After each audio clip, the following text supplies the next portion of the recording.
Elle est adhérente au Front depuis 1987. Alors cette arrivée en tête au premier tour, 4 points devant le PS, sur une terre historiquement à gauche, Sophie Montel en est fière. C'est une bien mauvaise soirée pour M. Sarkozy puisque son candidat, son poulain de Fèche-le-Châtel vient de perdre et le Qatar aussi vient de perdre. Donc voilà, ce soir il doit être bien triste. On va pouvoir parler aussi de chômage, on va pouvoir parler d'immigration massive, on va pouvoir parler du bilan du gouvernement socialiste en place. D'ailleurs, la candidate des Patriotes, comme elle aime se désigner, compte bien l'emporter grâce notamment au report de voix des électeurs de l'UMP.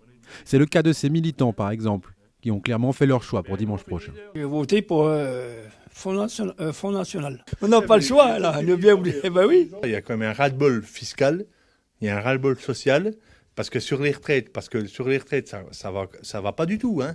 D'ailleurs, le candidat de l'UMP ne s'est pas présenté devant la presse. Ce sont les chefs parisiens du parti qui décideront d'une consigne de vote éventuelle. Le candidat PS, Frédéric Barbier, lui appelle clairement à un rassemblement républicain. Pour la gauche, c'est une prise de conscience. Je pense qu'il y a une attente des Français aussi, au travers de cette unité.